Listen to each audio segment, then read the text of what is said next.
Ciao, sono Luca Spinelli, consulente finanziario indipendente. Oggi ti spiego quante tipologie di consulenti finanziari esistono in Italia.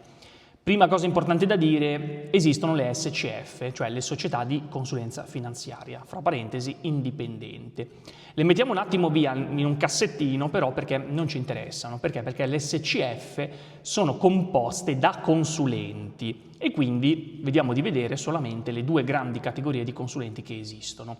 Esistono i consulenti finanziari abilitati all'offerta fuori sede, che sono i vecchi promotori, e poi esistono i consulenti finanziari autonomi o conosciuti come indipendenti, come me. Diciamo una cosa importantissima, l'albo è unico e si chiama OCF, quindi Albo Organismo Consulenti Finanziari. Che cos'altro dire? Vuoi verificare che il tuo consulente sia indipendente oppure sia un promotore? Vai sull'albo OCF. C'è un banalissimo menu dove tu puoi inserire nome e cognome e lì fuori ti escono queste due definizioni che, ripetiamolo, sono consulente finanziario abilitato all'offerta fuori sede e consulente finanziario autonomo.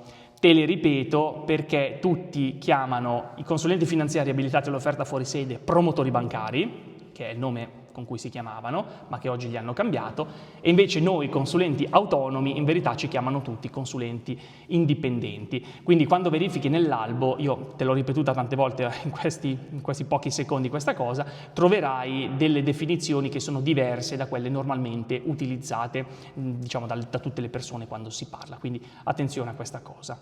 Quindi che cos'altro possiamo dire? Oltre al fatto di avere un albo unico, queste due definizioni hanno un peso legale molto forte, perché se esistono due nomi diversi per la stessa professione, ci sarà un motivo.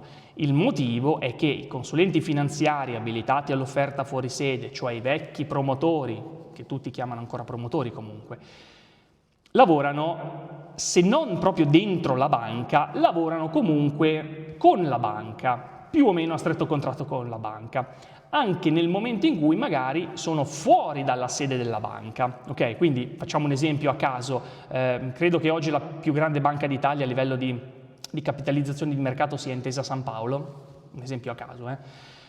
Il consulente, il promotore, il consulente finanziario abilitato all'offerta fuori sede, cioè il promotore di Intesa Sanpaolo, potrebbe o essere all'interno della banca della filiale X di Intesa Sanpaolo oppure anche in tutt'altra parte, lavorando però comunque a stretto contatto con la banca in oggetto, cioè Intesa Sanpaolo, dicevo. Il fatto che però lui sia fuori non vuol dire che essendo fuori dalla banca allora è un consulente indipendente. No, rimane un consulente finanziario abilitato all'offerta fuori sede, cioè un promotore, quindi che lavora comunque con un rapporto con la banca. Dall'altra parte abbiamo noi, consulenti finanziari autonomi o indipendenti, che non hanno assolutamente nessun rapporto con la banca, quindi noi non solo non ci vedrai mai dentro una banca, non si può, roba da galera, ma non ci troverai neanche fuori, però affiliati alla banca, quindi non so se ci stiamo capendo. Quindi attenzione, ti dico questa cosa perché quando tu vai da qualcuno che non è dentro una banca non devi fare subito l'associazione, ok, allora questo è un consulente finanziario normale, indipendente. No, non è detto, perché esistono i consulenti finanziari abilitati all'offerta fuori sede, i vecchi promotori bancari che lavorano comunque con la banca. Quindi mi raccomando, attenzione, perché la differenza la fa la definizione legale che tu trovi nell'albo, non il fatto che uno ti riceva dentro o fuori dalla banca. No, il promotore potrebbe riceverti dovunque, ma rimane un promotore. Il consulente indipendente invece sicuramente ti riceve fuori, quindi diciamo col promotore ti viene il dubbio, ma forse magari è indipendente. No, anche se ti riceve fuori, con l'indipendente, se ti riceve fuori siamo già un passo avanti sul capire con chi abbiamo a che fare, ma in ogni caso il dubbio te lo toglie solamente la verifica nell'albo, quindi tu vai sempre nell'albo OCF, Organismo Consulenti Finanziari, e verifica il nome e cognome di questa persona se risulta iscritto come consulente finanziario abilitato all'offerta fuori sede, cioè promotore, oppure consulente finanziario autonomo, cioè indipendente.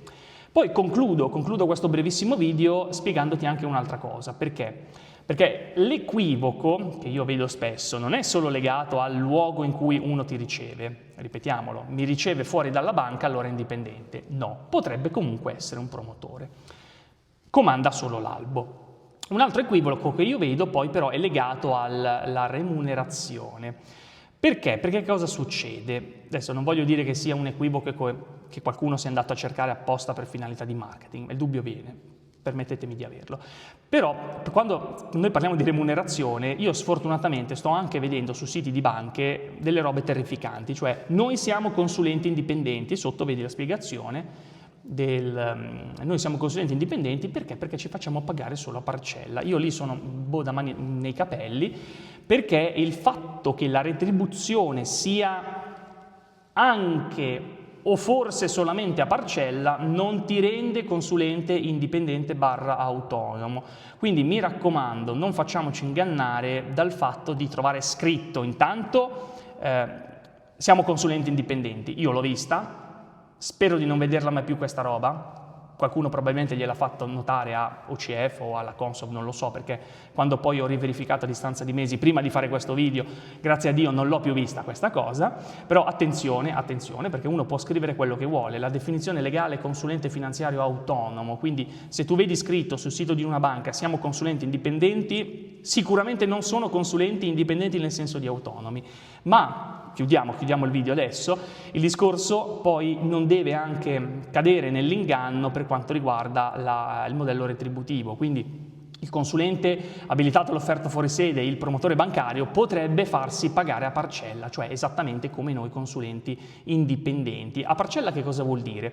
Vuol dire che questo promotore, questo consulente abilitato all'offerta fuori sede, ti può chiedere il pagamento tramite, non so, una percentuale sul tuo patrimonio. Facciamo un esempio, hai 1 milione di euro, ti posso chiedere l'1%, quindi tu pagherai il promotore in contanti, nel senso che lo paghi materialmente con un bonifico bancario per l'ammontare equivalente all'1% del tuo patrimonio, in quel caso su 1 milione 10.000 euro, più IVA, senza IVA, poi questo non è importante, oppure con una tariffa flat, fissa, insomma, lui ti potrebbe chiedere, non so, hai 100.000 euro, lui magari ti chiede 1.000 euro, 1.500 oppure 500 euro, una tariffa fissa, non più in percentuale. Però attenzione, perché questo modello retributivo, che è praticamente identico a quello che utilizzano i consulenti indipendenti, non rende i promotori bancari dei consulenti indipendenti, quello è solo il modello retributivo. A te rimarrà sempre il dubbio che oltre alla parcella che tu hai pagato al promotore, poi ci siano altre tipologie di commissioni nascoste. Quindi ti rimarrà il dubbio, ma perché il promotore mi ha consigliato proprio questi strumenti? Ma non è che oltre alla mia parcella prende anche un incentivo, un contributo?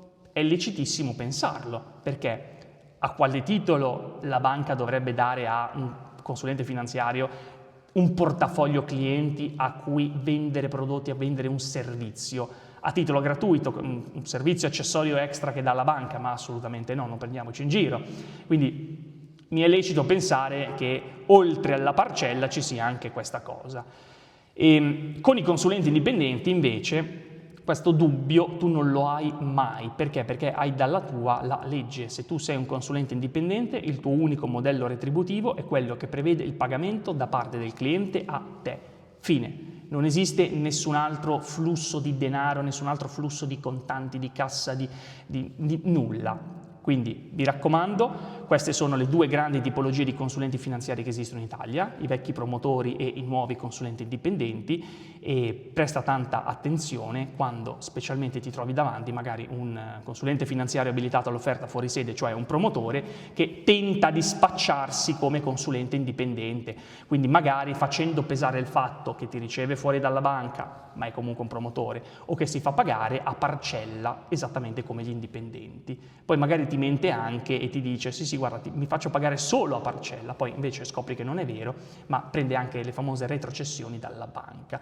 Adesso chiudo con un disclaimer, adesso io ho fatto degli esempi che sono ovviamente dei reati, quindi consulente abilitato all'offerta fuori sede, il promotore bancario che porta avanti questi comportamenti commette ovviamente dei reati, ma non sto mica dicendo che tutti i 50.000 promotori d'Italia facciano così, per carità di Dio. Però ti sto mettendo in guardia da queste piccole, diciamo, truffettine in cui potresti incappare quando cerchi di districarti da queste due grandi figure, consulenti finanziari abilitati all'offerta fuori sede, cioè i promotori, e consulenti finanziari autonomi, cioè i consulenti indipendenti. Io spero di esserti stato d'aiuto e noi ci vediamo in un prossimo video.